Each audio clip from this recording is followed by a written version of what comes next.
colleagues, and I'm going to be chatting to you about the very unique beast that is community at scale, the good bits of it, the difficult bits of it, and the really good bits about it again. So before we get started, just to paint a picture, I work alongside my boss, Oliver Hindle, who's our community director and looks after Twitter, and my colleague, Abby, who's our junior community manager, and she looks after our Instagram and Discord. I primarily look at TikTok and Reddit.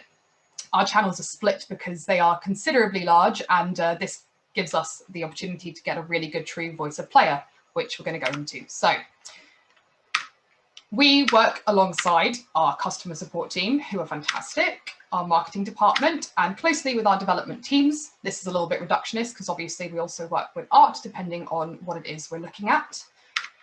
And basically how we've got to this stage, if you're not familiar, during July, we saw a really big spike in growth on our Twitter channel and in general on our social media.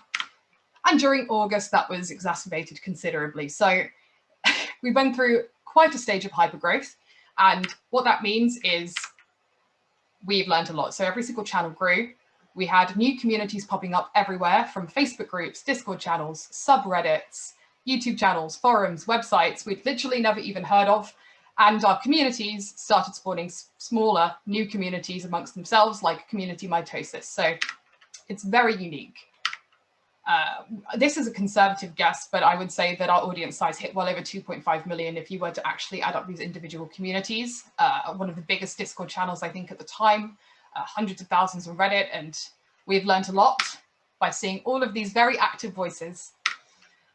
So one good thing, when that happens, attributing ROI to community is pretty considerably easy because the trajectory that you explode at is pretty huge. But I mean, that's not necessarily important because it's a support role in many different ways. You get instant feedback and validation on ideas, new launches, and so much more. You can pop a poll out on Twitter and guarantee yourself a good tens of thousands of votes.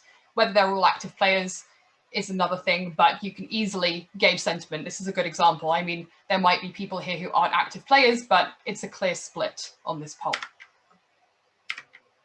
Your messaging in game will reach people and appeal to them in ways you've never, ever envisioned, which is really interesting for product development because people will be using your game in ways you didn't intend or interpreting things from your game in ways you've never envisioned before. We saw this a lot in the summer. And ultimately, you are able to listen to and observe many different voices. So we just had a great chat about analytics and that very quantifiable data. What about the more qualitative side, which is what I deal with very frequently? Many different voices.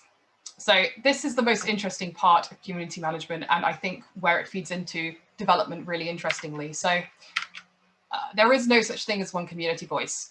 You might find on product teams that, you know, what does the community think is a common question, and that's actually quite a complicated answer.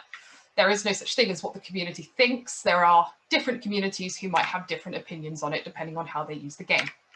So this does not work. You can't just listen to the community, i.e.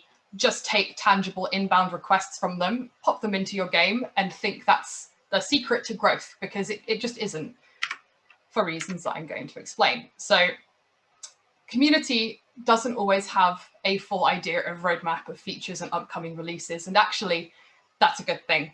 That is an intrinsic part of both marketing and product development. So as a community manager, it's important to keep that in mind when you see requests. In spite of our vast scale, a massive portion of players are not in our communities. And they also have to have representation in game and consideration. And we'll get into how we get their feedback in a minute. We have many young players. This is really, really good example. We're a family-friendly game, and I really hope they're not on our Twitter, and a plethora of players in non-English speaking countries that unfortunately we can't actually make a connection with in most cases at the moment. And there's so many different variables that you'll find in most marketing-based functions. But the most important thing is even that core community, they do not share the same opinion on what should be happening with the game. These are just some examples of that for us. So these 2 comments: top player never won a game since starting when the game was released 6 months ago. Bottom player in the same week win 3,000. They have very different needs. This was all about the same costume. Looks a little too similar to the Rookie, which was a season 1 costume we did, especially the bottom. Same day, different forum. Those denim pants are fire. We had a game mode just about full ball, and this was the most interesting way to see this split. We had, I'd say, equal parts asking for this level to be removed and never put in again to make this a permanent game mode. So as you can imagine, it gets considerably complicated when you have so many conflicting voices to prioritize and figure out really what do they want. And I suppose that's because they aren't a collective voice. And as a result, again, to reiterate, common bugs, issues, or gripes with the game can be fed into development and make improvements unless it's misinformed or contingent on something else happening in the future. Like an earlier example was a player might ask for a spawn point to be changed on one of our maps without realizing a knock-on effect into that level being selected. We shouldn't assume that they need to know or care about that, but it helps us articulate back why that isn't necessarily a good decision. But there are feature requests in common with these types of cohorts. So it might be that our most serious gamers, that the person who got the 3000 win has a feature in common with our more casual players. Those are, of course, the things we always want to look at first, because why wouldn't you try and build features that appeal to as wide a range as possible? But if you do understand these cohorts well enough, even though you do want to get as many features that appeal to them as possible, you will at least be able to get ahead of the game and understand how they might react to certain changes and be proactive with your updates, which is very important. And it also helps aid development when you do that, so you can continually see whether feedback improves over time, which happens very frequently. So in terms of how we combine forces with the other teams, we do those sentiment changes, we spot urgent issues, we quantify feedback to the best of our ability, but not as well as our agents are able to. We raise awareness of our customer support so that our agents can get analytics and can get that more quantifiable data. We help distribute surveys and, in general, distribute messaging en masse. Our customer support teams log issues and bugs, feed directly into development, which is, I think, pretty standard. They arm to handle a very high volume of inquiries, which I am not as a sole human being. And most importantly, they can see a full picture of individual players using analytics such as we were just taken through. Or it might be they say, I haven't unlocked an achievement and things like that. There might be bug reports that we actually need to see what happens server side. That is very important for customer support. And things like surveys, which customer support work with us on, help us create cohorts and segments for our community members and our audience, which is extremely important in any field, but especially in gaming when you're looking at something of this scale. And of course, our wonderful marketing team, who always inform us of community, big beats to hit, big initiatives, but also they do collaborate with us on things in game. We've done a recent collaboration with Twitch Prime, which is an in-game skin that you can redeem. It can award you crowns as well, depending on the given month. This is something that appeals to every single one of our players. It's important that we stay closely with them as well as the development team to make sure that we know what the reception is for these drops, that we know what the uptake is for them, whether we can make improvements on the next one. So that is extremely fun. But how do you actually then get to the root of needs of players when they are articulating things to you that maybe aren't quite right, or they're all conflicting each other with feedback, which is what you get when you're of the millions. So one thing we learned is that the most vocal community members for us represent the smallest segment of our player base. They could have hundreds of wins. Loads of them are in the thousands of wins, actually. If we built just for them, we would have trouble. This is not where most of our players lie. If you think about the accessibility of our game, when you have perhaps an 8-year-old logging on to play Fall Guys, they are probably not going to be best pleased by every level getting harder when it's unlikely they've maybe won a crown on their own yet. So this is something we have to manage quite frequently and weigh up when we go to balance new features. But that doesn't mean we don't build for these players at all. I think a lot of perhaps companies might think it's best not to build for your smaller cohorts, but I think it's incredibly important to, because these are players who dedicate so much time and energy to your game, to your communities, that you do want to give them features, but without taking something away from your casual players. And this is a great example when we talk about crown ranks. So crown ranks are something you get in game, which unlock new cosmetics depending on how many crowns you've won. And I believe the top one is to the tune of 3,500 crowns. So when I say that's a small pool of audience, it's an extremely small pool of audience right now. But its existence takes absolutely nothing away from our casual players and really helps give the players who max out our season passes something to strive and aim for, new cosmetics and also bragging rights, which I think is really important when you play a game with all of your friends, which they all do. On the flip side, we also have events that we do for our more casual players that, of course, don't appeal to these more hardcore players. We had a double crown weekend recently, and this is a really good example. So we wanted to be able to award people a win with 2 crowns instead of 1, but this puts off our more hardcore audience because they track wins and they do quite like the accurate crown counts. And actually people asked to opt out of it, which we really couldn't have predicted. But what happens when you really look at this complaint or gripe? Is the right thing taking it out or giving them an opt-out option? No. But is it that they really need in-game statistics because they shouldn't be manually taking their win counts anymore?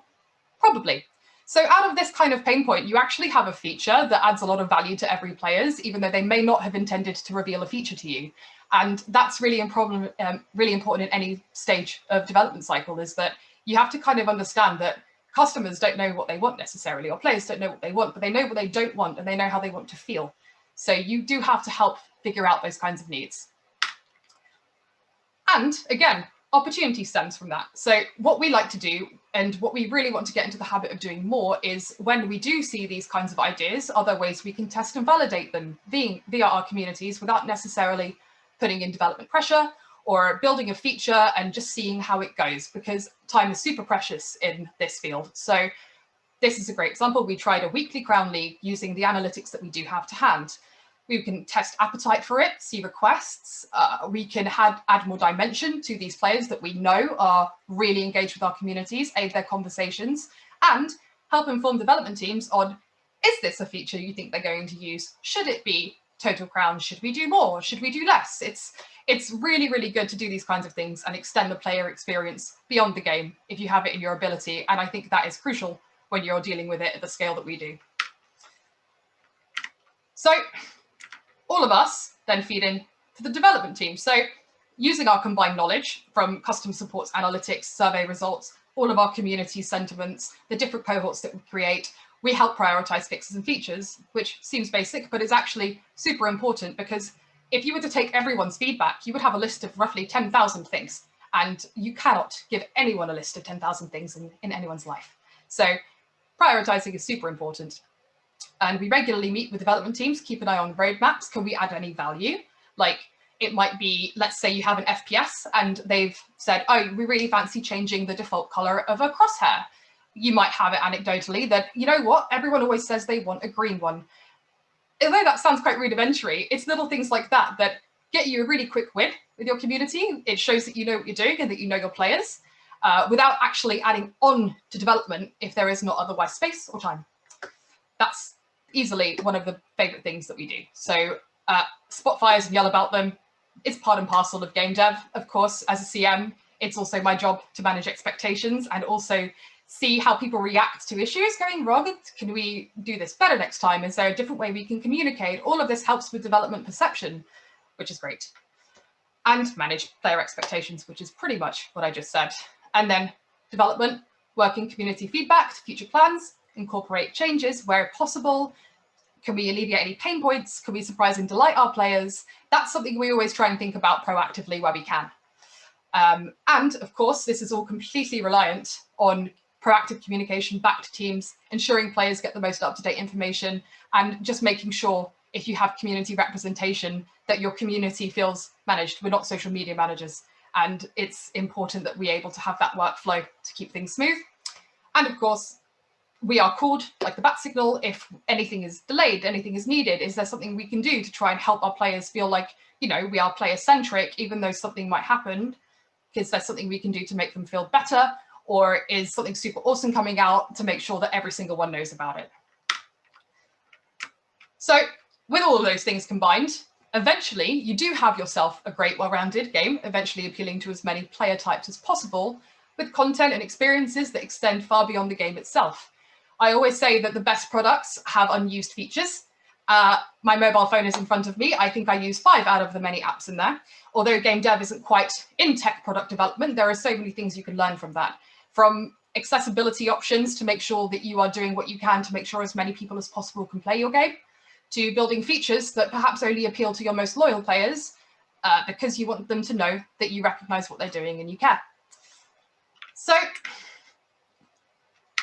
all of our teams align to this understanding.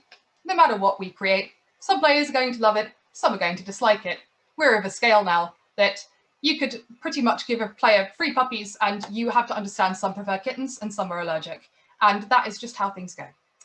Some of our features may not be used by all players, and it's about the choice being there. That's a well-rounded game for you. It's just really important, especially when you're doing such a big multiplayer game, to be providing as much dimension to the experience as you can. And designing around community pain points and wish lists is great to do wherever possible, and try and stay proactive with it. Development takes a while, so if you can get ahead of things that your community wants to see and you can quantify it and you can weigh it up with priorities, do that as soon as you can to try and grant as much time as possible. And that's it, that's me. Thank you so much. Feel free to add me on Twitter. I've left this in that my boss put in because I didn't think he thought I would, but I have.